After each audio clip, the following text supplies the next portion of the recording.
ಎಲ್ಲರಿಗೂ ಕರ್ನಾಟಕ ರಾಜ್ಯದ ಜನತೆಯ ಪರವಾಗಿ ನಿಮ್ಮೆಲ್ಲರೂ ಕೂಡ ಶುಭಾಶಯಗಳು. ಸತ್ಯ ನ್ಯಾಯ ನೀತಿಯಿಂದ ತಾವೆಲ್ಲ ಕೂಡ ಎಲ್ಲ ವಿಚಾರಗಳನ್ನು ಕೂಡ ಏನಿದೆ ಸಾಕ್ಷಿ ಜನರಿಗೆ ತಲುಪಿಸಿ, ಏನು ಕರೆಕ್ಟಾಗಿದೆ ಅದು ಮಾತ್ರ ತಲುಪಿಸಿ. ಏನು ನಮಗೇನು ಮಾರ್ಗದರ್ಶನ ಕೊಡ್ತೀರಿ ಕೊಡಿ. ನಿಮ್ಮೆಲ್ಲರೂ ಕೂಡ ಶುಭವಾಗಲಿ.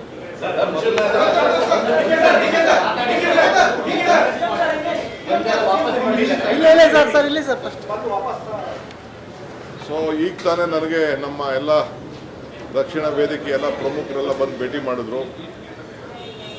ಅವರು ನಾವು ವಾಪಸ್ ತೆಗೆದುಕೊಂಡೇವೆ ಅಂತ ಹೇಳಿದ್ದಾರೆ. ಭಾಳ ಸಂತೋಷ. ಅವರಿಗೆ ಅಭಿನಂದನೆ ಮತ್ತು ಕೃತಜ್ಞತೆಗಳು ರಾಜ್ಯದ ಹಿತಕ್ಕೆ. ಮತ್ತು ಅವರು ಅನೇಕ ರಾಜ್ಯದ ಹಿತಕ್ಕೋಸ್ಕರ, ಜನರ ಕಲ್ಯಾಣಕ್ಕೆ, ರೈತರಿಗೋಸ್ಕರ ಕೆಲವು ಬೇಡಿಕೆಗಳನ್ನು ಕೂಡ ಕೊಟ್ಟಿದ್ದಾರೆ. ನಾನು ಅದನ್ನು ವಾಪಸ್ಸು ನೋಡ್ತೇನೆ. ಅವರೆಲ್ಲ ಸಹಕಾರಕ್ಕೆ ಅವರಿಗೆ ನನ್ನ ಕೃತಜ್ಞತೆಗಳು. ಕರ್ನಾಟಕ ನ್ಯೂಸ್ ಬೀಟ್ ಫಾಲೋ ಮಾಡಿ, ಸಬ್ಸ್ಕ್ರೈಬ್ ಮಾಡಿ.